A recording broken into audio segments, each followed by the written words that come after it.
Remue ménage. Remue ménage.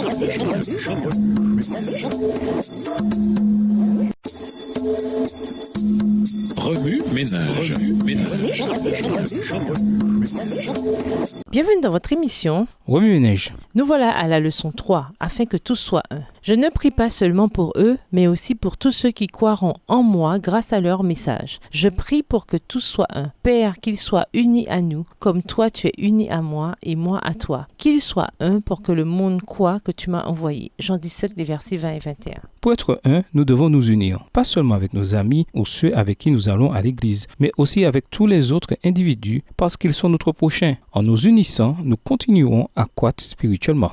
Une solution. Nous vous invitons à lire Jean 17. Le chapitre 17 de Jean est beaucoup plus profond qu'il n'y paraît. Nous sommes conscients, pour la plupart, que Jésus se fit homme et que sur ce terrain commun, Dieu s'identifia à l'humanité, il révéla le véritable caractère de son Père. Après 4 millénaires de péché, Satan avait tellement bien réussi à donner une image du Créateur correspondant à la sienne que les hommes adoraient, croyait-il un Dieu dictateur et vengeur plutôt qu'un Seigneur plein de bonté. Jésus vint donc pour remettre les pendules à l'heure. Par sa vie, son ministère et son intimité avec son Père, il révéla le véritable caractère de Dieu. Cette unité entre le Père et le Fils constitue le thème du chapitre 17 de l'évangile de Jean. Cependant, Jésus alla plus loin dans sa prière. Il inclut ses disciples dans cette unité, afin qu'ils soient un comme nous, pria-t-il, verset 11. Mais pourquoi les disciples avaient-ils besoin d'une relation aussi intime ? Le péché cause la séparation. La Bible nous dit clairement que nos péchés nous ont séparés de Dieu. Ésaïe 59, verset 2. Il n'y a qu'à jeter un coup d'œil sur la société pour voir que toute division verticale entre Dieu et l'humanité est absolument reflétée, pour ne pas dire concurrencée, par les divisions horizontales dont nous sommes quotidiennement témoins.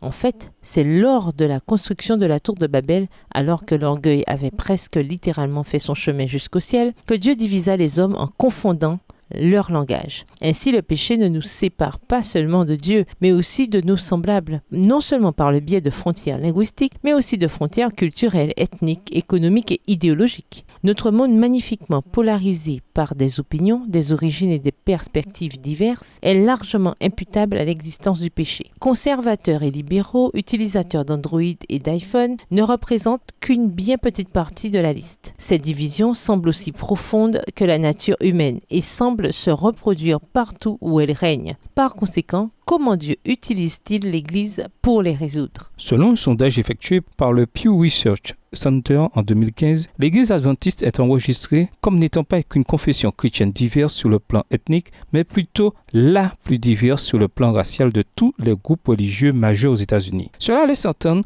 que dans le courant sous-jacent des fossés qui séparent la société, Dieu révèle à nouveau et pour la dernière fois qu'il unit les êtres humains par un lien infiniment plus fort que ceux dont les hommes se servent pour diviser. Au revoir. Et à demain si Dieu veut. Remue ménage. Remue ménage.